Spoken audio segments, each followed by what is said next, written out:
2堂礼拜即将开始，请将手机关静音。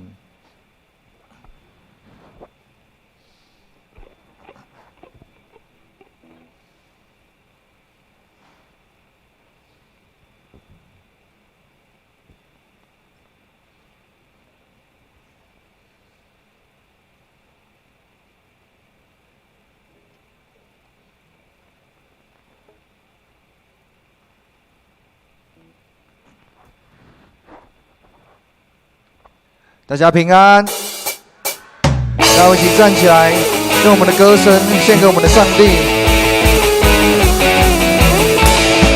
让我们一起拍手。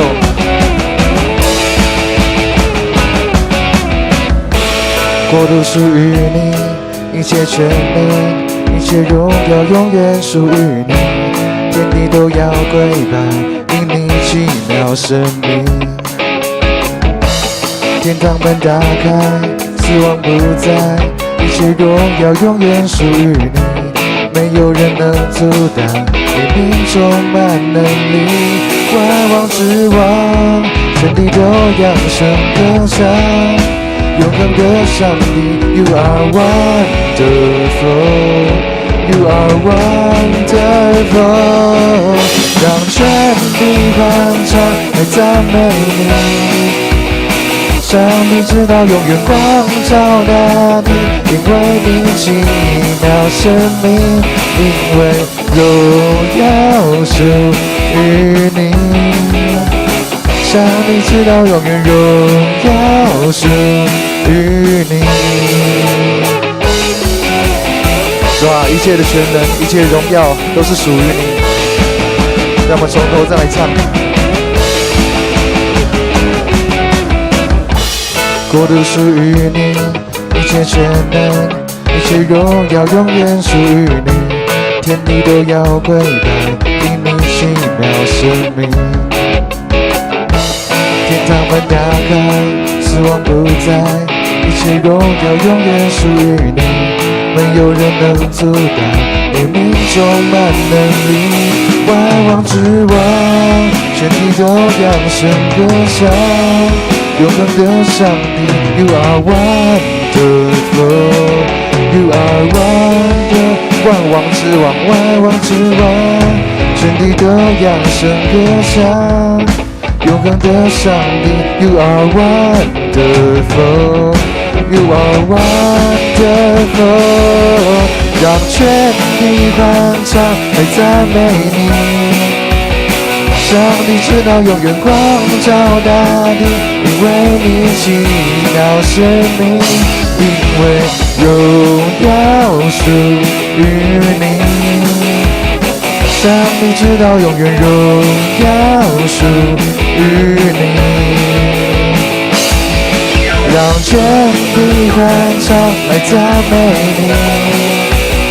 上帝直到永远光照大地，因为你奇妙生命，因为荣耀属于你。上帝直到永远荣耀属于你。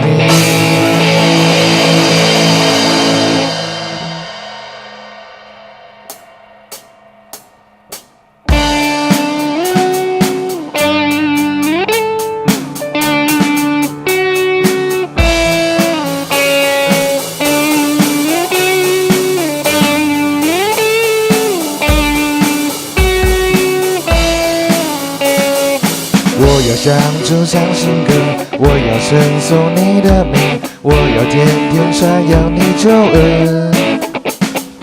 因你慈爱永长存，因你信实到万代，因你知道是万王之王。让我们欢呼歌颂，让全地都听见你行其事，作为使我赞叹。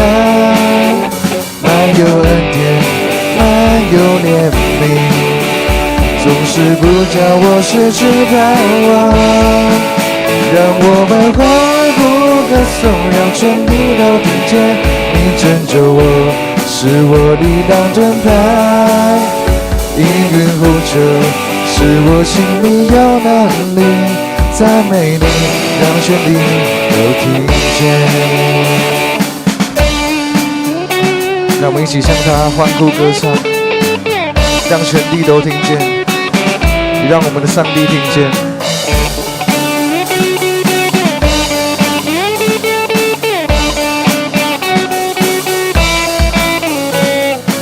我要向主唱新歌，我要称颂你的名，我要天天传扬你救恩。因你慈爱永长存，因你信实到万代，因你至高是万王之王。让我们欢呼歌颂，让全地都听见你清晰时作为使我赞叹。满有恩典，满有怜悯，总是不叫我失去盼望。让我们欢呼歌颂，让全地都听见你拯救我，使我力量盾牌。因缘呼求，使我心里有能力，赞美你，让全地都听见。让我们欢呼歌颂，让全地都听见你拯救我，使我力量盾牌。你如真满有怜悯，总是不叫我失去盼望。让我们欢呼歌颂，让全地都听见你拯救我，使我力量盾牌。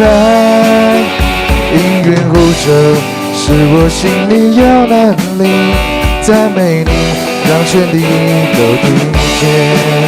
让我们欢呼歌颂，让全地都听见你信息时作为使我赞叹。满有恩典，满有怜悯，总是不叫我失去盼望。让我们欢呼歌颂，让全地都听见你拯救我，使我力量盾牌。因缘呼求，使我心里有能力，赞美你，让全地都听见。因缘呼求，使我心里有能力，赞美你，让全地都听见。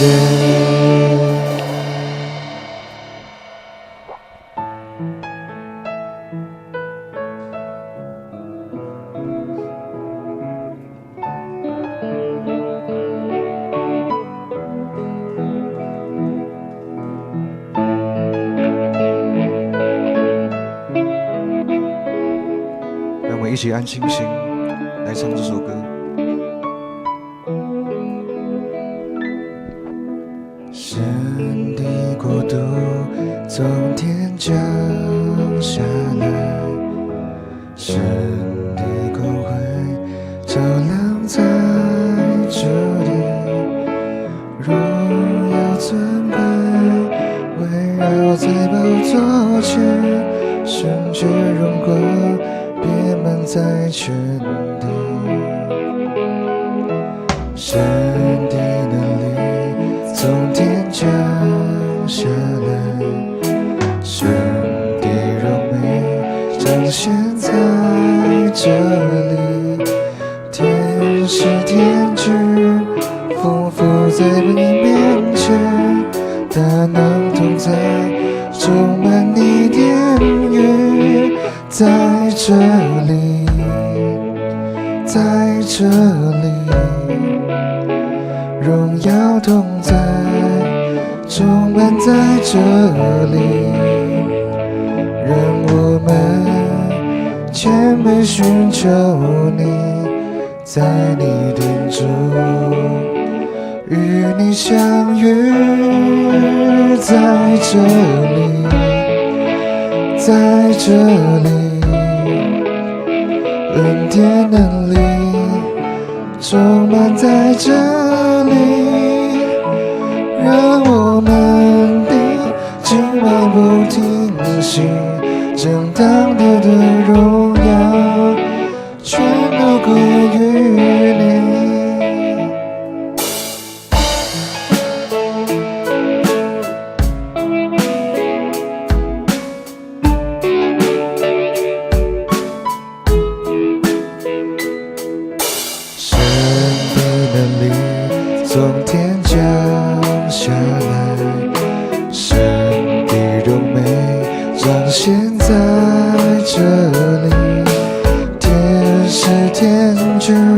匍匐在你面前，大能同在，充满你殿宇，在这里，在这里，荣耀同在，充满在这里，让我们谦卑寻求你，在你殿中与你相遇，在这里，在这里，恩典能力充满在这里，让我们的敬拜不停息，将当得的荣耀全都归于你。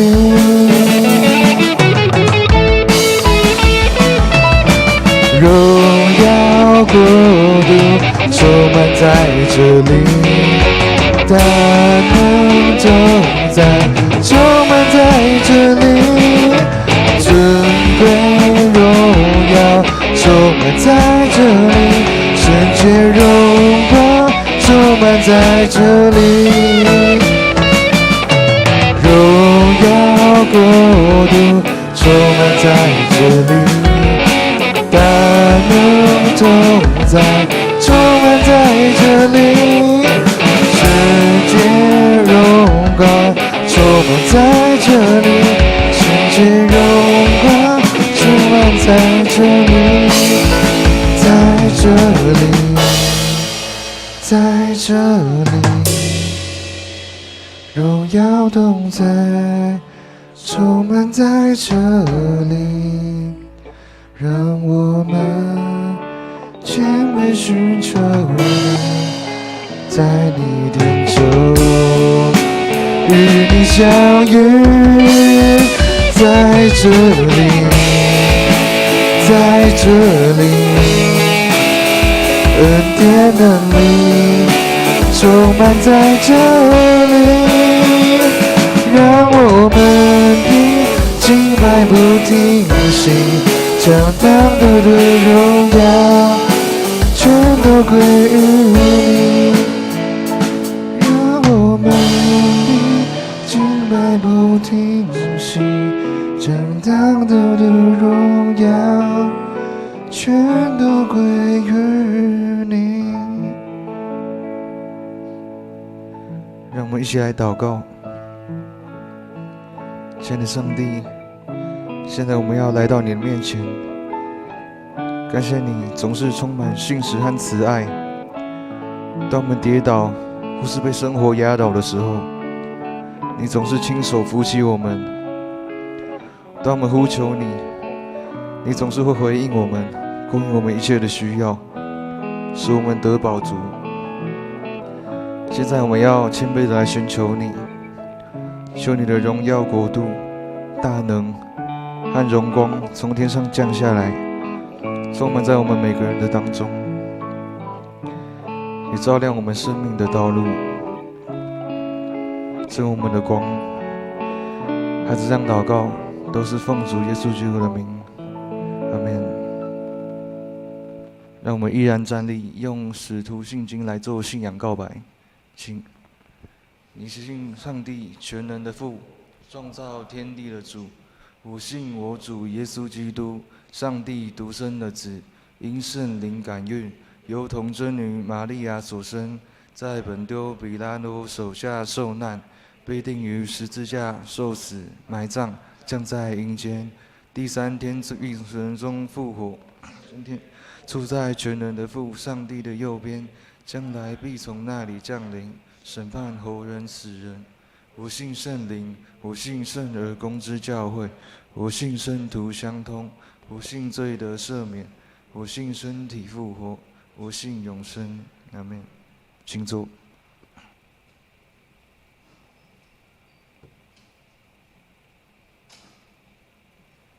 报告。好，我们一起翻开周报。现在我们来看公祷事项。感谢圣灵引领我们进入一切真理，使我们知罪认罪，得着赦免与更新，成为合神心意的人。然后第二点，我们肢体的有这些弟兄姐妹，我们放在心上来为他们祈祷。第三点，为了我们台湾国际政治、经济、国防、医疗、政府、民生等，求主赐给在上位者有智慧与怜悯，去看顾我们的国家。为了这世界，耶和华的手里的杯满了调和起沫的酒，地上的恶人都必喝尽他的渣滓，接受审判。求神亲自看顾我们的国家和我们的世界。教会消息，第一点，今天主日是圣灵降临节，是普世教会的生日。那在礼拜中有举行第3次的圣礼典。那早上黄一手和子瑜夫妇的长子黄佑恩小朋友已经完成小额洗礼，受接纳为本堂为未陪餐会员。那今日与主同坐行，我们借着圣餐会一同默想耶稣基督救赎的恩典。我们拍拍手，恭喜一下。好，第二点是下主日是总中会锁定玉山神学院的奉献主日，请为原住民牧者的养成关心奉献。第三点，下主日是合堂礼拜，下午2点到4点是全教会的趣味竞赛，地点在建成国中篮球场。那大家欢迎有那个小孩的也带着一起看，家长们一起这个趣味竞赛，一起同乐，享受圣灵合一的团契。第4点，3、4月的教会财务报表已经公布，我们再自行的参阅。团契消息：6月5号早上10点，松联团契会参加北中创立40周年的感恩礼拜，地点是在马街医院9楼的大礼堂。第二点，6月6号下午3点，妇女团契的聚会，内容是心灵课程，主理是文峰讲师。奉献明细，请我们自己来看。接下来奉献，请服侍儿童工。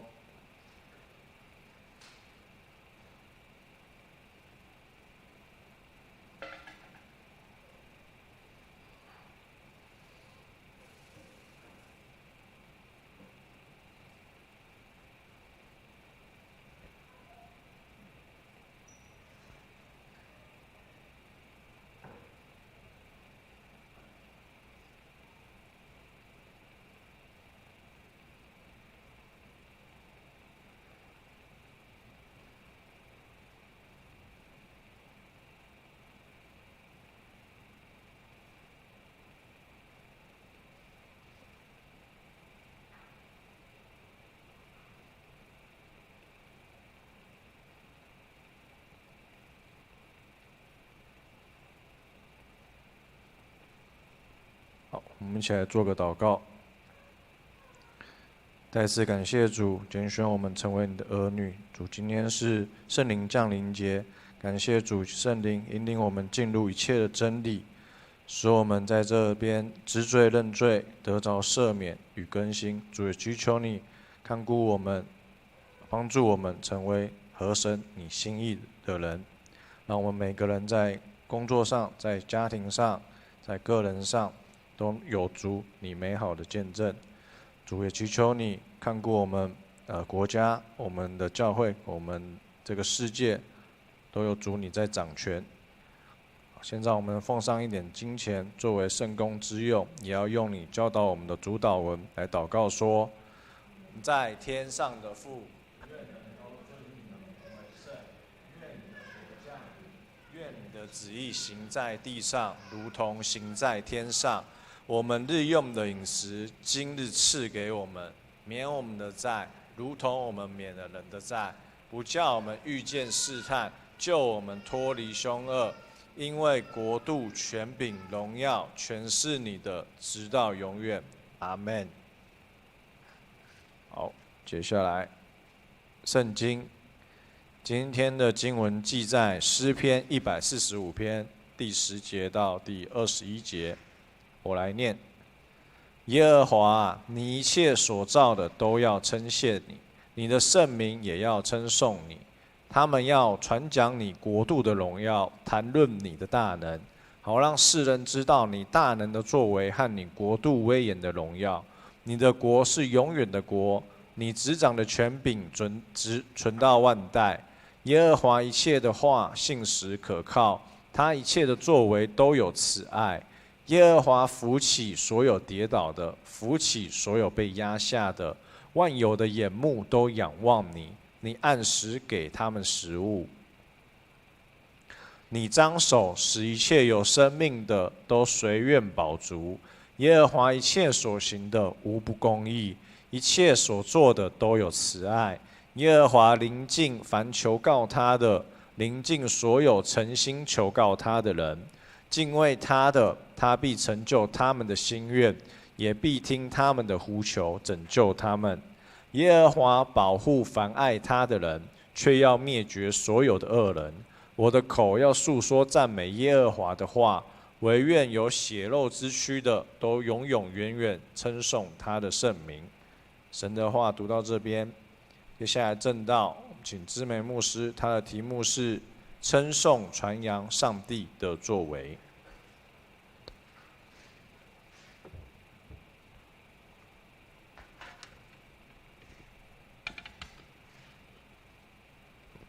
好，弟兄姐妹，大家平安。今天是圣灵降临节，是教会3大节期之一。通常我们比较会 focus 在圣诞节跟复活节，但是圣灵降临就好像，整个好像熄火这样子，整个教会的活动是熄火。所以呢，相对于圣诞节、复活节来讲呢，都特别在长老教会好像不太被重视这样。所以这个是我们需要多多去留心的部分。在使徒行传的第1章第8节就有记载到，在耶稣受难、复活、升天之前的那一刻，耶稣对门徒说：“圣灵要降在你们的身上，你们就必得着能力，并要在耶路撒冷、犹太全地和撒玛利亚，直到地极，做我的见证。”也就是说，如果没有圣灵降临，那就没有后面这些事了，全部都没有，包括也没有我们现在坐在这里领受上帝的祝福。好，果然呢，到了五旬节，也就是耶稣复活后的第50天，就有圣灵降临。耶稣的门徒被圣灵充满，他们突然会说各地的语言，然后向来自不同地区的人传福音，见证上帝大能的作为。从那一刻起，教会就诞生。所以圣灵降临节也是普世教会的生日，是普世教会的生日。如果没有圣灵降临，那耶稣的门徒就没办法传福音，因为他们没有办法理解上帝耶稣对他们所说的一切，他们无法理解耶稣之前还道成肉身的时候对他们说的那些应许到底是什么东西，他们完全搞不太懂。好，如果没有圣灵，他们也没有这个能力可以去传福音。我们基督徒之所以跟非基督徒的差别，就在于我们有圣灵，他们还没有圣灵，这是一个很重要的一个差别跟标记。好，上帝借着圣子耶稣基督和全人类签约、立约，又借着圣灵帮助我们来持守这个约定。我们之所以能够持守这个约定，不是我们人能做什么，都是圣灵不断的在帮助我们能够持守这个约定。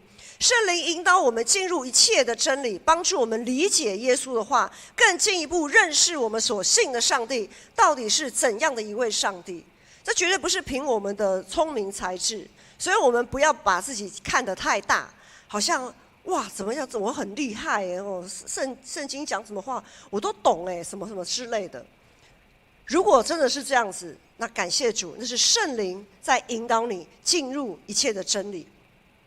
好，当我们呢可以认识我们所信所敬拜是怎样一位上帝，我们就可以打从心里的称颂他。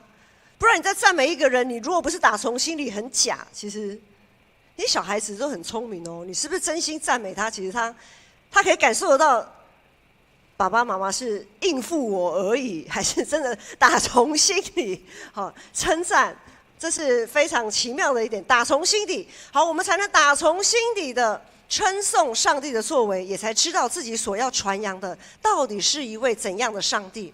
好，问题来了，那我们所信所传扬的这位上帝又是怎样的一位上帝呢？在今天的经文里面有很多的提示，因为我们的上帝实在是太大了，实在是不是3言2语或者是300言200语都讲不清楚的。好，所以在今天的经文里面，牧师就挑其中几个重点来讲。我们先来看13节。13节这里说，13节的下半句，他说一切的话信实，就是耶和华一切的话信实可靠，他一切的作为都有慈爱。在这里我们可以看到，上帝是信实的上帝，他是慈爱的上帝。接下来我们再来看17节，下一页。17节这里说，耶和华一切所行的无不公义，一切所做的都有慈爱。从17节可以看到，上帝是公义的上帝。当然，刚才有讲到，他也是慈爱的上帝。再来第19节，19节说，敬畏他的，他必成就他们的心愿，也必听他们的呼求，拯救他们。所以，上帝是拯救，愿意乐于拯救我们的上帝。所以，这位诗人呢，我们就单就这些重点。这位诗人称颂赞美上帝的大能，因为上帝是信实的，是公义的，是慈爱，是怜悯的上帝。我们就先从立约的角度来看上帝的信实。旧约时代，上帝跟以色列人在西乃山立约，这个是大家都很熟悉的。当时上帝颁布了诫命律例，这个诫命律例啊，在我们听来好像是很多的约束。但是上帝颁布这个诫命律例，不是为了要约束这些以色列人，不是为了要给他们定罪，也不是要否定他们的价值。上帝颁布诫命律例的目的，不是说你看看你们现在生活的多糟糕，好，你们怎么做这个事，怎么做那个事情，好，你看看我颁布的这个多么的高高在上，不是的。上帝颁布这些，不是为了要否定他们存在的价值。上帝颁布诫命律例，是为了那群出埃及的以色列人能有一个截然不同、全新的生命，是要他们能懂得学习尊主为大，并且经历爱与被爱。在新约时代呢，上帝借着耶稣基督的宝血跟全人类立约，只要愿意在上帝与众人面前承认耶稣基督的救恩，并且承认还不够哦，并且要谨守遵行，就是我们的新的诫命。简单来讲，新的诫命，那么这个约定就会马上成立。立约的目的一样是为了让我们可以得到在基督里的自由，成为一位合神心意的人。或许有人会反对说，牧师不是承认心里相信，口里承认，我就可以得救吗？但是没有行为的信心是死的。好，信心要配合我们的行为，行出来，好，要行出来。所以没有行为的信心是死的。所以我们不仅是要在上帝与众人面前承认耶稣基督的救恩，并且我们还要愿意谨守遵行新的诫命。好，所以不论是新约时代还是旧约时代，上帝都是主动提出约定的一方。在我们现在的人类社会，就可以说是甲方啦。甲方通常是甲方会提出一个契约嘛。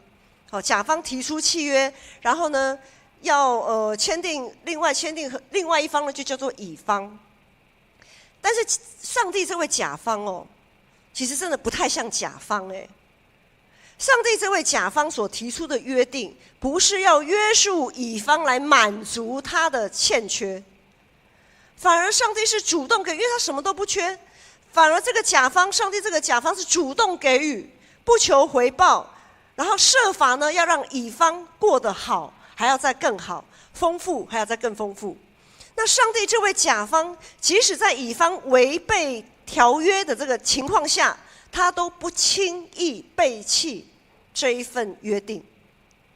上帝总是以怜悯、慈爱相待，不断的挽回他，想方设法的挽回他。好，那反观人类的信实呢？刚刚我们讲到上帝的信实，他是守约施慈爱的上帝。那人类呢？人类的信实是怎么样一回事呢？在人类社会生活中，处处充满契约嘛。哈，有的时候我们是甲方，但更多时候我们是乙方。有的时候甚至我们只是甲乙双方的手上的一个棋子而已，只是一个谈判的筹码。所以不论是甲方还是乙方，都希望借着契约能够有最大的收益啊，就是我们的收益要最大化，而且避免损失。我们就来谈甲方好了。生活当中我们常见的，我们几乎比较多时间我们是乙方啦，很多时候我们都是乙方哈。那生活中很常见的契约，比如说房屋买卖啊、汽车买卖啊、租赁啊、保险啊，还有甚至在工作上，你们所谓的有些人的工作要签什么保密条款之类的，这些林林总总的契约，我们常常在签名签字下去，通常这个约定都是甲方提出来，但是呢，即使白纸黑字啊，我不晓得大家在签约的时候会不会稍微犹豫一下。好，特别是那种契约条款很多的时候，比如说房屋买卖或者是买保险，那个条约都非常非常的多，就是因为有许多乙方都被欺骗，所以呢，从民国88年，为了保障消费者，也就是大部分的乙方，为了保证消费者的权益，从民国88年开始就有契约审阅权。好，从88年到现在30几年了，将近30年，这个契约审阅权。所以这个契约审阅权的问世，也暗示着广大的乙方对甲方提出的那些条约的信任感，真的是还有待商榷，就是心里不那么踏实，也不那么安心。但是我们就回头看刚刚我们讲的上帝这位甲方，上帝这位信实的甲方，他让我们非常的安心，而且完全经得起考验。我们谈完信实，我们就来看公义、怜悯与恩慈。公义、怜悯与恩慈不能分开来看，一定要放在一起看。我们先来看看人类社会的公义、怜悯与恩慈。保罗在罗马书说，没有一个义人，连一个都没有，除了道成肉身的耶稣基督是义人，其他所有的世上人都没有一个是义人。那上帝也将审判的权利交在耶稣的手里，但我们常常会像亚当一样，把自己抬得还蛮高的，自以为自己可以跟上帝平等，然后呢，对人进行审判。在19世纪有一位丹麦神学家，他叫齐克果。齐克果说，一个人一生最终的目的是要成为一个怎样的人，而不是去追求外在的物质或成就。就是一个人最终的目的是我要成为一个怎样的人，而不是我做了什么样的事情。那对基督徒来讲，一生最终的目的就是要成为合神心意的人，并且在各方面要效法基督。也正如撒母耳说的，撒母耳说，听命胜于献祭，顺服胜于公羊的脂油。就是你献什么，你服侍什么，服侍再多都没有用，如果你没有耶稣基督的样式，如果我们并不是在合神心意的范畴里面做这些事，都是枉然。上帝从来不在乎我们能做多少事，因为他更在乎我们成为一个怎样的人。在小先知弥迦书里面有说，他说我们要行公义，好怜悯，心存谦卑。刚才有谈到我们在教会有做很多的事工，有进行很多的服事，这一些事工都在磨练我们成为一个合神心意的人。可是很多时候我们可能会迷惑了，因为我们眼目看出去，可能会看到，哇，这个事工，我办的这个事工，我办的这个活动，好多人来参加哦，好热烈哦，反应非常的热烈，如何的。很多时候我们会被这个东西来迷惑。当然，或许上帝也会乐意在这个过程当中给我们一些回馈，给我们一些满足，给我们一些成就，这都没有关系，这是上帝乐意赐给我们的恩典，因为他知道我们就是个人而已。好，但是我们要留意，如果这些所谓的成就如果这些所谓的成功满足是由许多错误的生命所累积的，是由许多错误的信仰状态所累积的，那我们的一生仍是失败。牧师就举那个法利赛人的例子，在新约时代，耶稣口中的法利赛人是怎样的法利赛人？假冒伪善的法利赛人。但是这些法利赛人其实他们很努力耶，他们在他们的职分上真的非常的尽忠职守，他们敦促，他们对旧约，因为那个时候圣经只有旧约，他们对先知书啊，对那些律例典章非常的熟悉。他们呢也敦促人，因为他们非常对经文非常的熟悉，所以他们可以敦促人遵守诫命律例，常常睁大眼睛看，你这边出错了，你那边要小心哦，你这里不对，好，常常睁大眼睛看，指出以色列百姓的错误。单就这个面向来看，他们真的是非常的，他们做的真的非常的到位了，好，真的做的非常的到位。但问题在于，他每次在执行所谓的公义的时候，就只停留在自以为义的审判，只停留在给人定罪，让人羞愧于自己的错误，却没有试图用慈爱怜悯来挽回他们，引导他们。也正如保罗他在罗马书说，定罪这件事只能叫人死，却没有办法带给一个人新的生命，不能叫人活。那这是人类社会的公义，常常会有这样的现象。那我们再来看上帝的公义与审判。在耶稣公义的审判中，总是能看到慈悲跟怜悯。意思是，耶稣公义审判的目的，它不是为了定罪，而是为了要挽回。耶稣的目的不是为了定罪，他是为了后面能够把它挽回过来。刚好我们在上个礼拜六长执会，在长执会一开始，我们都有长执的读书分享。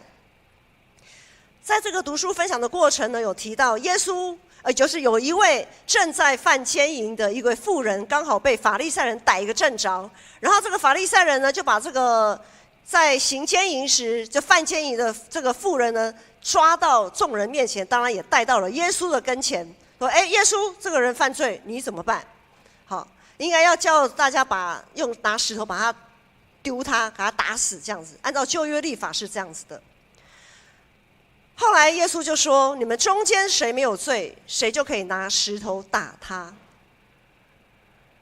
那么今天牧师再多举一些神学家齐克果他的想法。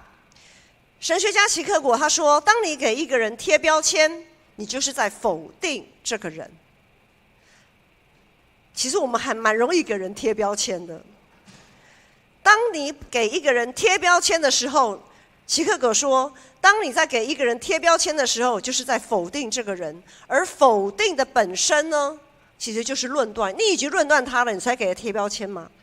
好，你再给他贴标签，否定的本身就是论断，就是罪。齐克果的意思是，当我们在公开的场合责备一个人，就是在进行公审，是要他在众人面前感到羞愧，然后认为自己之后会得到怎样的处罚，都是活该，都是他应得的，都是他自找的。那么那些法利赛人呢？他们利用自己的职务之便，对那位妇人进行公审，让他感到羞愧，抬不起头来。法利赛人根本没有这个妇人犯罪是事实啊。但是法利赛人并没有要挽回他，因为法利赛人怎么样？法利赛人的目的，其中一个目的就是要让众人拿石头把他打死嘛。既然要把他打死了，还有什么好挽回的？他们根本没有想到要挽回他。好，他第二个目的当然是想要借由这个事件来让耶稣，就是他们可以对耶稣有所，就是让耶稣落在一个罪里，好，让他们可以有一些借口，可以让耶稣处理耶稣的这一块部分。好，所以呢，这个法利赛人在公审这个行淫时被抓的正着的妇人，他们的目的就是为了要定罪而已，为了让他死，并没有要挽回他。所以齐克果就说，可是在那个当场哦，在那个当场，在那个现场，犯罪现场，其实已经被带离犯罪现场，因为他行淫时被抓嘛，然后带到公审，我们讲到法庭的现场好了。当中有许多人，还有法利赛人，法利赛人讲的对不对？没有错啊，按照旧约律法，确实要拿石头把他打死啊，他犯奸淫啊。哇，大家一定叫好啊，对啊，就是要给他打死啊。但是还好耶稣在，还好耶稣有在那里。所以齐克果他又说，基督徒必须常常意识到，在上帝的面前，我们可能总是站在错误的一边。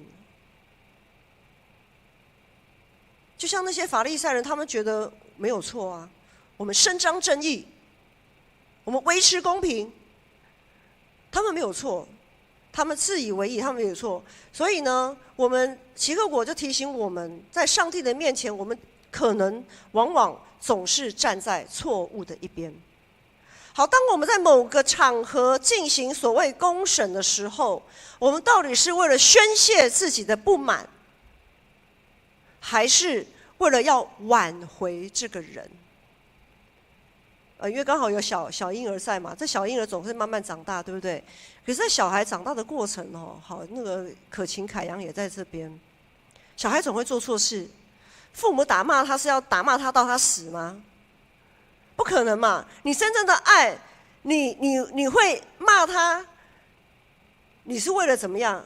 要导正他，但是你还是爱他的。你还是还是会告诉他，爸爸妈妈爱你，我希望你能够如何如何。不是为了不是为了被回戏呢？这种爱很恐怖，对不对？太恐怖了。好，这个叫做霸凌了，这已经不叫爱了。好，所以呢，那我们来看看耶稣的审判。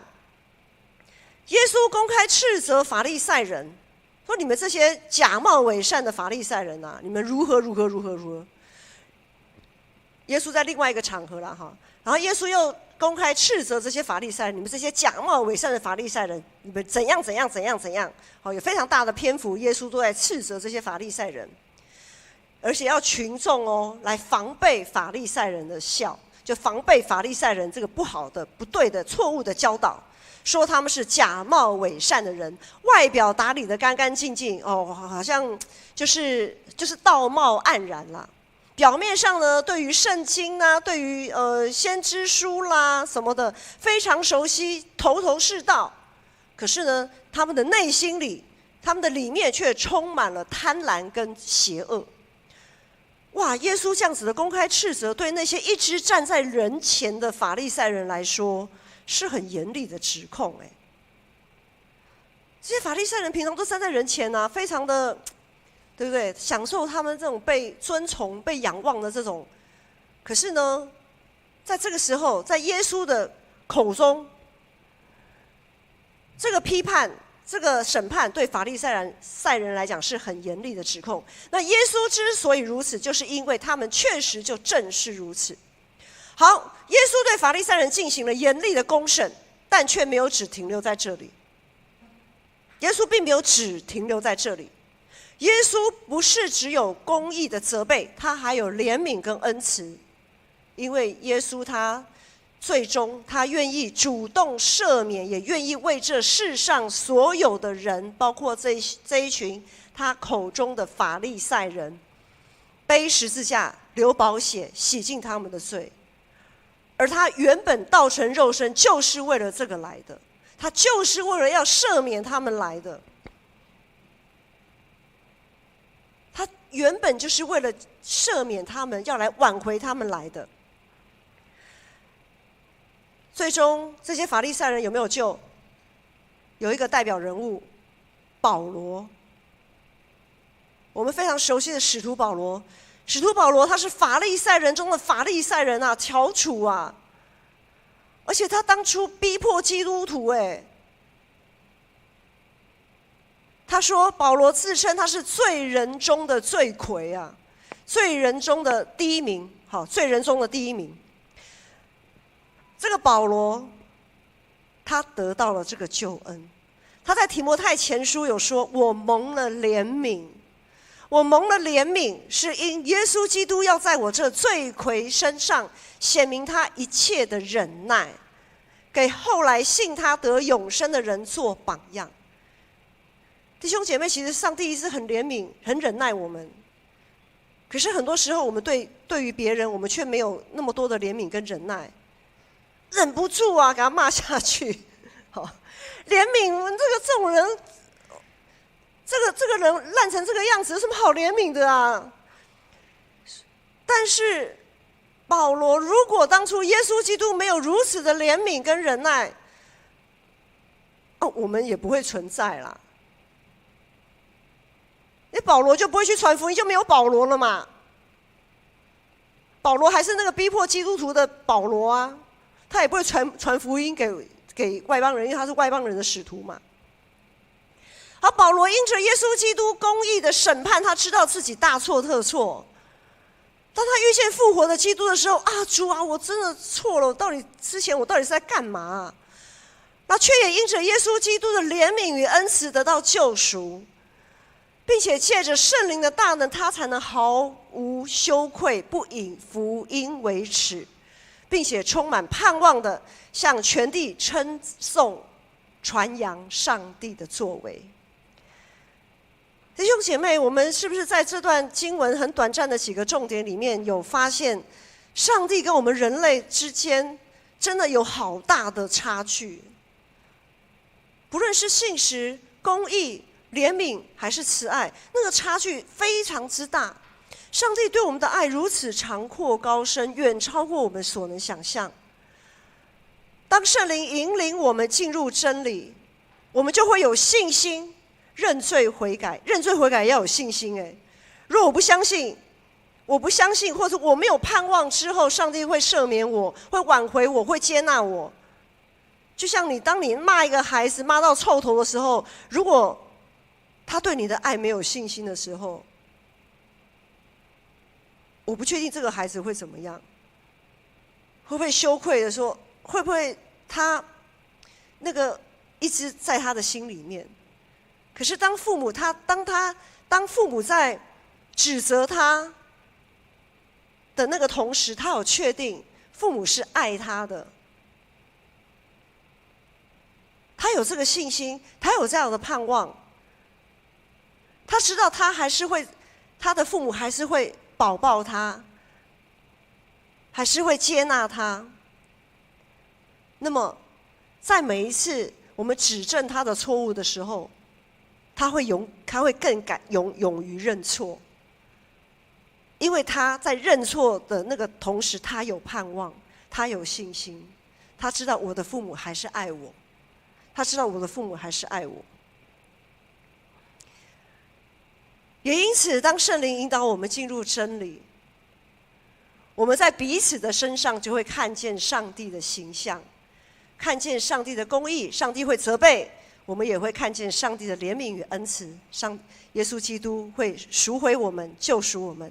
我们在彼此之间会看到许许多多上帝的作为，就像使徒保罗他所经历的一切。那么如果我们万一不小心成为耶稣口中的法利赛人，特别是父母师长比较容易会，因为我们有期待嘛，牧师自己3个小孩，我也曾经对我的小孩，这个小孩长大以后坏处就是不是坏处啦，就是爸爸妈妈对他们的责备他们都记得很清楚。问此于此寻此爱，说妈妈以前怎么样骂，我就说你一直以来都在讲这件事情，你不能讲一些好的嘛。就是被骂的事情都会记得特别清楚，记到很屌的那就是如果我们不小心成为耶稣口中的法利赛人，那么好消息是，耶稣的救恩也早就预备好了。耶稣的救恩也早就预备好了。我们待会儿会举行圣礼典，每一次的圣礼典，不论是洗礼还是圣餐，对信徒来说都是个提醒啊。提醒什么呢？不要忘记上帝有公义的审判，让我们知罪；也不要忘记耶稣基督他满有慈爱的救赎，让我们得以被挽回，重新被接纳。也不要忘记圣灵的扶持与感动，让我们可以有盼望，成为一个合神心意的人。上帝借着每一次的圣礼点，在呼召我们，要努力效法耶稣基督，成为一个让所有信徒都能够真实经历上帝的公义、怜悯、慈爱的团契，并且我们不以福音为耻，我们大声称颂、传扬上帝的作为。我们现在要进行圣餐。刚才讲了这么多，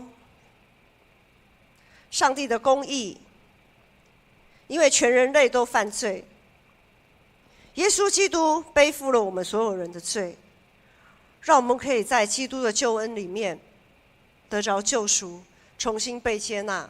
不是因为我们做了什么好事，好人好事代表，然后我们被上帝接纳，不是的，完全都是因着耶稣基督的宝血，他所流的宝血，也因着他的身体，他愿意为我们上十字架，被钉破碎。我们也在耶稣的破碎里面，我们如今被接纳挽回，可以享受在圣灵合一的团契里面。每一次领受圣餐，我们都要纪念耶稣基督救赎的恩典。因着上帝公义的审判，我们的罪都归在耶稣基督的身上。感谢主耶稣，让我们得以有这样子的一个恩典。我们一起来祷告。爱我们的父神，我们感谢你，主，在你公义的面前，我们没有一个人可以站立得住。我们所有的人都违背你的心意，都没有办法切实的活出合神心意的样式。主，但是你的愤怒，你公义的怒气，因着我们人类，你知道我们人类承受不住，所以你差派了你的独生爱子耶稣基督，来承担了全世界每一个人的罪。耶稣为我们牺牲、献祭、流宝血，把我们的罪全部都洗净，让我们可以在你里面称为你所喜悦的儿女，与你恢复原本主你所命定的那样子的一个关系。因为主，我们本就是源自于你，我们也要归回到你的怀抱。主，谢谢你，也谢谢你赐下圣灵保惠师，让我们可以持守在这一切的真理里面。主，我们待会儿要领受圣餐，我们要吃喝主的身体与宝血。求主帮助我们，圣灵来圣化我们所摆在你面前的面包与葡萄汁，让我们吃喝对我们的信仰的培育都有莫大的益处。我们这样的感谢祷告，奉靠我主耶稣基督的名，阿们。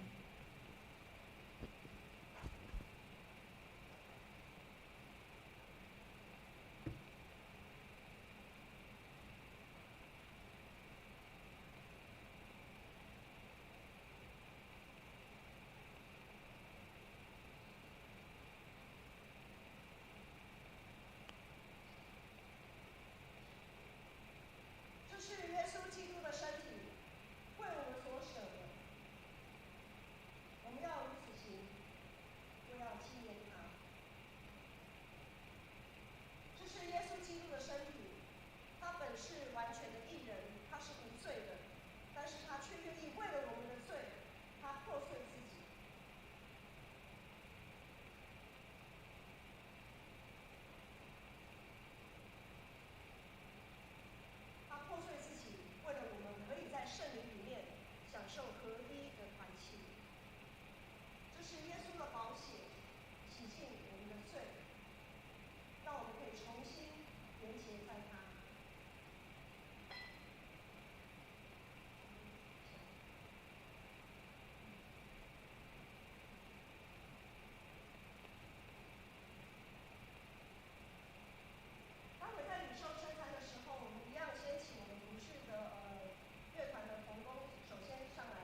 我们领受完圣餐，我们再做一次祷告。爱我们的父神，我们感谢你，主啊，你用圣餐，你设立圣餐来告诉我们主你的爱，你对我们的爱是如此的长阔高深。主耶稣，我们所领受的你每一块面包，都象征着主你愿意为我们来破碎。主，我们所领受的葡萄汁也象征着主你的宝血洗净我们的罪，使我们的重新被主你来挽回，被主接纳成为你所喜悦的儿女。主，不论我们过去、现在或是未来，我们还有很多时候，我们可能会依然会得罪你，依然会做出一些让你不喜悦的事，说出一些让你不喜悦的话。但是主，我们要在这里说，主，我们愿意立志，我们愿意在主你的保守里面，我们要不断的在你里面认罪悔改，不断的在你的宝血里面我们被洗净，不断的被挽回，不断的被接纳，一直到我们再见主的那一天。弟兄姐妹，我们一起来起立来唱这首诗歌，我们用祷告的心来唱这首诗歌，充满在这里。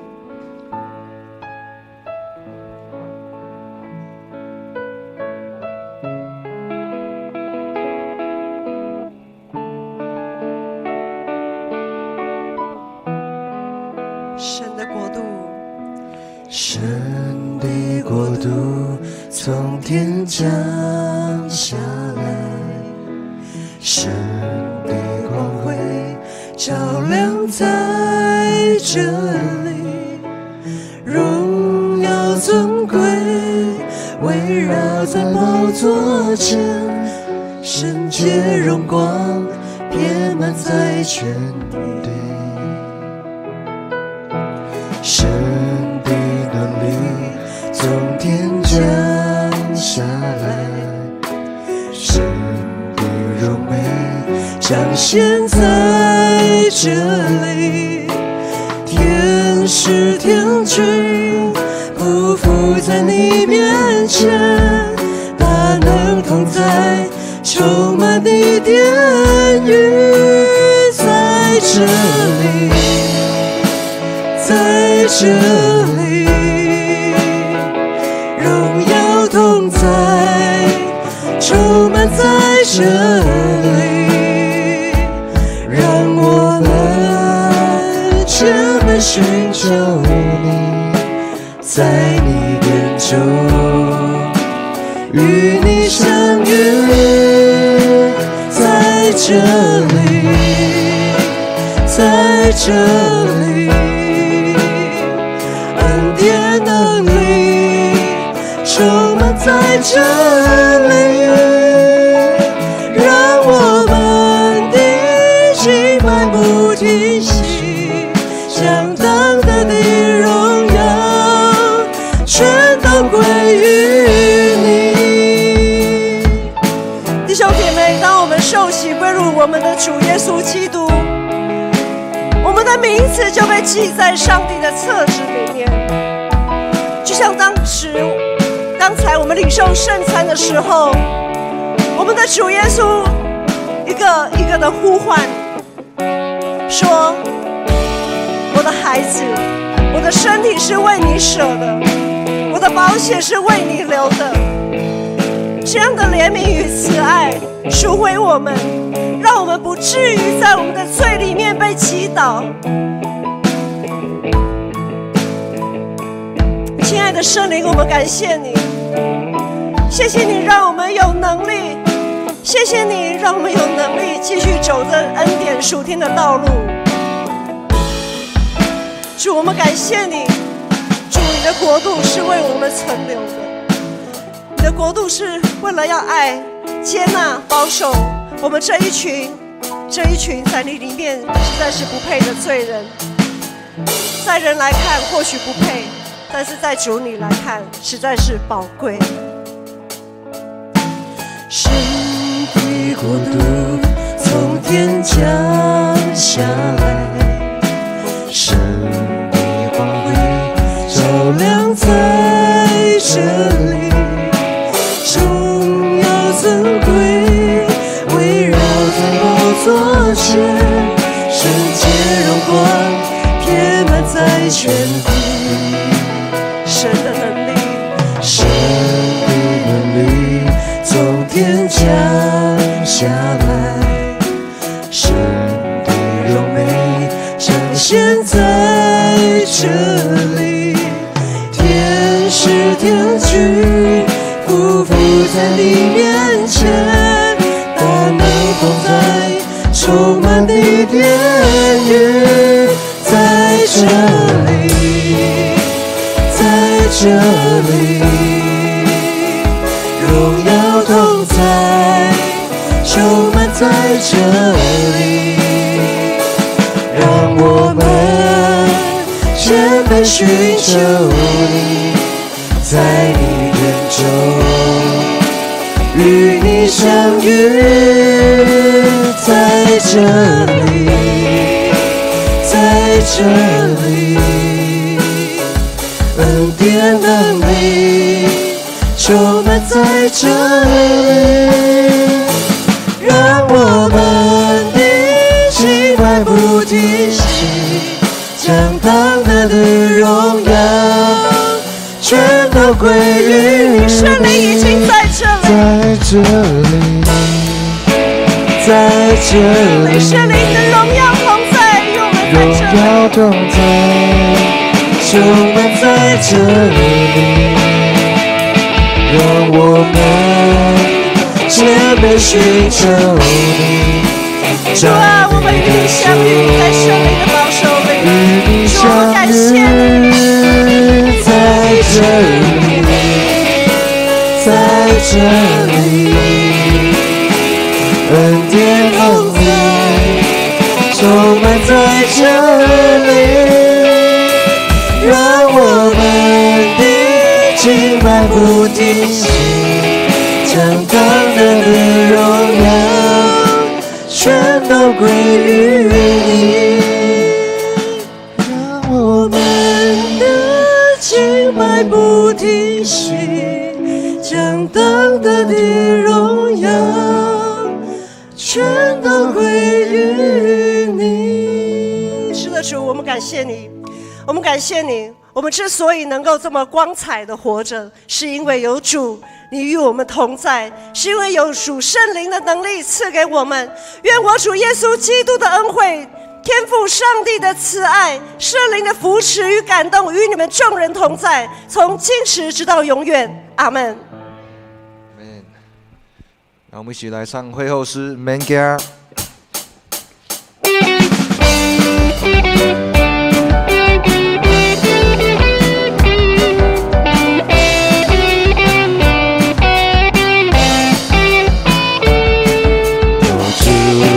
求你使用我，哦主再见我，是被路的释放，瞎眼的看见，叫那受压制的自由。大声说，大步走，带着主所赐的力量。勇敢地面对每天的不一样，每样做会样，有主同行我不害怕，我要去传扬，每天都说哈利路亚，哦哦哦哦哦哦哦哦哦哦哦哦哦。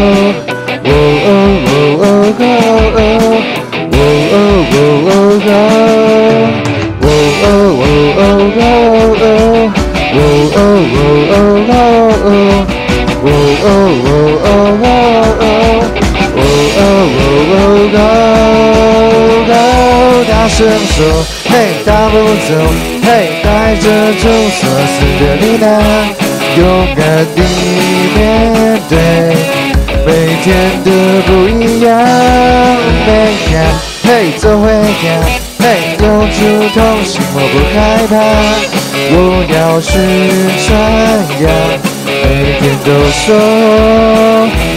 哈利路亚，哈利路亚，哈利路亚，哦，哈利路亚，哈利路亚。2堂礼拜到这里结束，大家可以彼此交易。